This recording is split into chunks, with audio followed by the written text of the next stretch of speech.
This week we're going to consider a continuum which is called the journey of race and culture. I state often during the live lectures when I'm in the classroom with students that diversity is a process, not just an area of study. I hope that through the semester students will introspect into their own lives and those around them as well, to try to find answers to what are academically very complex issues and policy-wise difficult issues to solve. So I present this continuum to you to study, to ponder, and to introspect into your own lives. It's developed by a group called New Dynamics.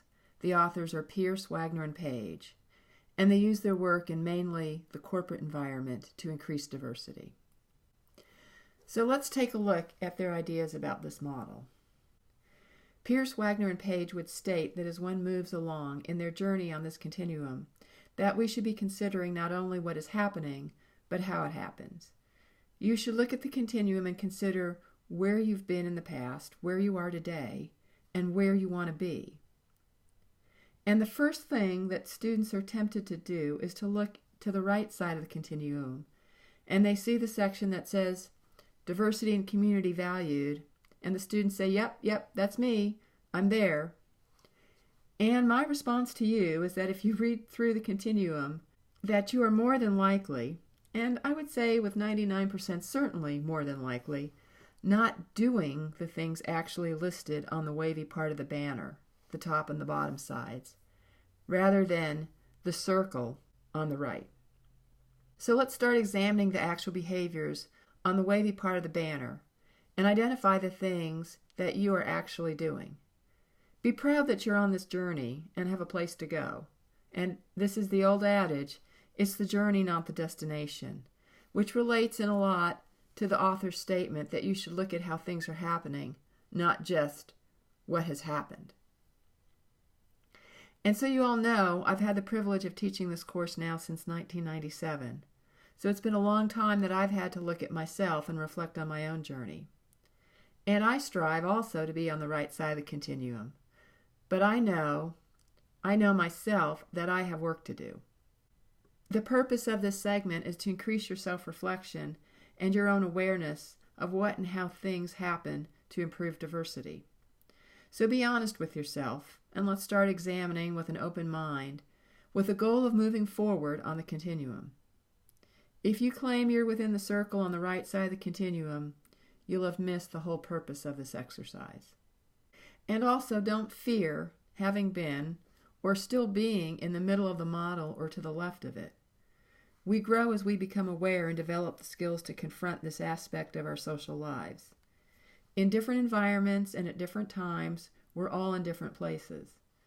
I myself have been at times in a non-diverse environment, and those places have not given me a great deal of opportunity to reflect and to grow. Many students are uncomfortable owning where they are at this moment in time. But you're growing just by recognizing the place that you're in. And if this is too threatening for you to address, you might want to think back to a time and a place where you needed to grow and address those moments. Then try to move to the present. I'm going to walk you through some of the discussions that I've read from Pierce, Wagner, and Page's books about some of the different journeys relating to other issues of diversity and help create a framework of reflection for you. We'll also talk some about Pierce, Wagner, and Page's concepts about the journey process. So let's start by listing Pierce, Wagner, and Page's main points about the continuum, things that we should be aware of. These essential questions include: what makes us move along a continuum such as this? How do we cycle back and forth through the continuum? How do we deal with non-transitional people? And what are the benefits of working within diverse groups? So the first question is, what makes us move along a continuum like this?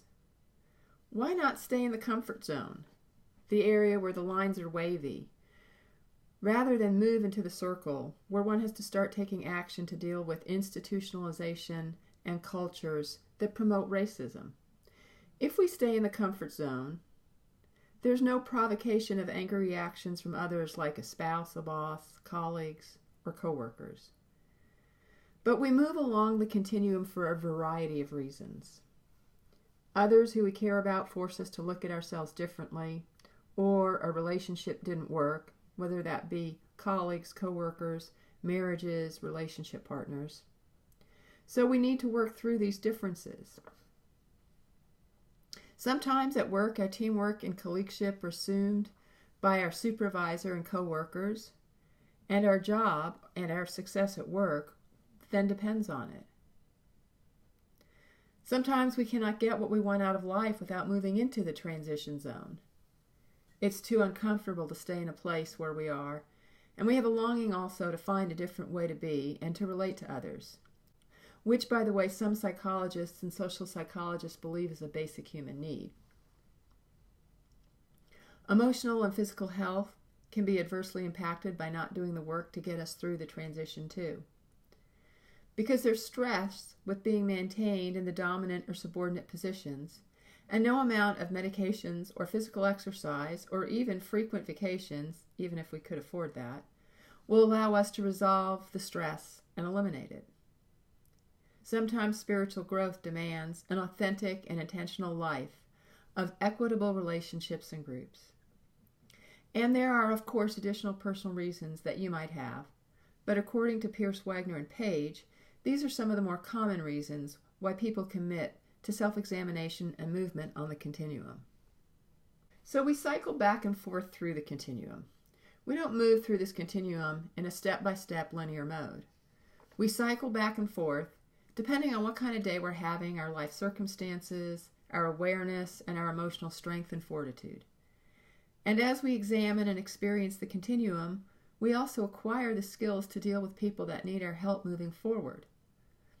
We've lived so long in a world that is so organized around patterns of dominance and subordinates, we become enmeshed in that culture, and that culture is embedded in these patterns. So it can be hard to recognize these patterns, let alone to confront them. But as we build awareness and the resolve to confront these patterns, we can move into the transition area, and that means moving into the area that is beyond just the decision to learn. And so then when we fall back and move backwards on the continuum, we then become aware of it, and we start to make efforts to cycle back into the realm of colleagueship. Awareness of how the cycling occurs and when it occurs allows us to take more control of it and do something about it. And there's also the issue of what to do about non-transitional people.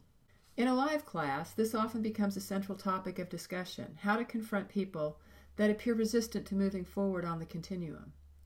Many students comment that they have older relatives that are set in their ways, who feel that younger family members should not question their wisdom, or that acceptance and diversity are not concepts that these older relatives are comfortable exploring.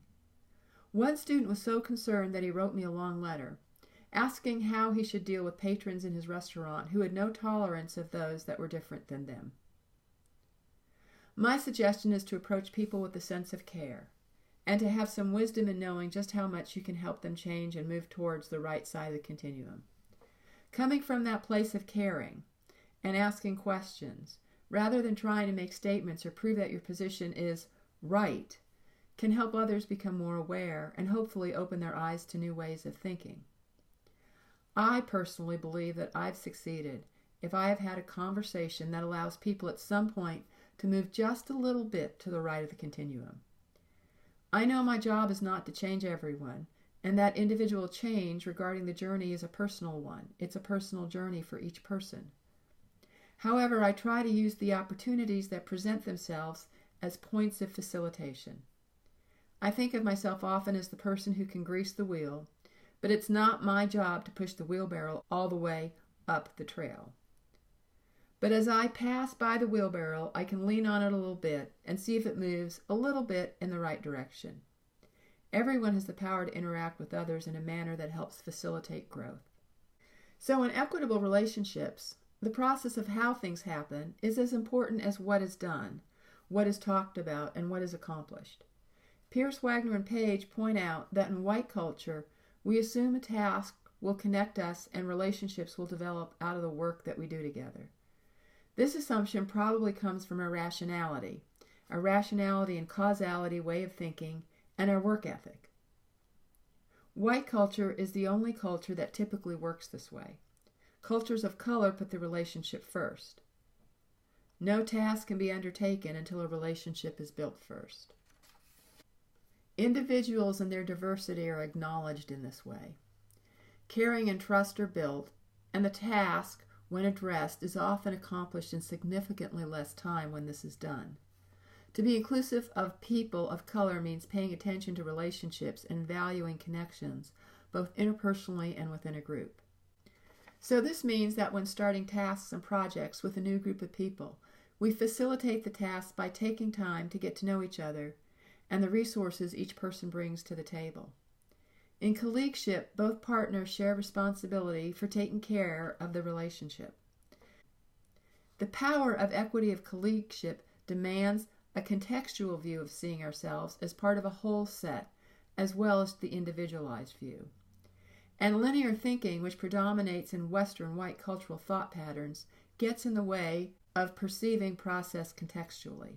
One of the most important points that Pierce, Wagner, and Page make is that valuing diversity means that disagreements become the sharing of information about our diversity, rather than arguments for rightness.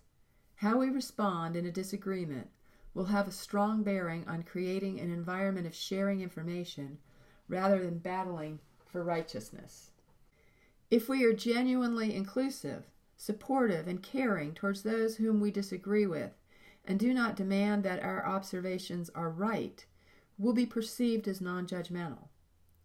If we are non-inclusive, non-supportive, and non-caring, with an air of superiority, then we will be perceived as labeling others.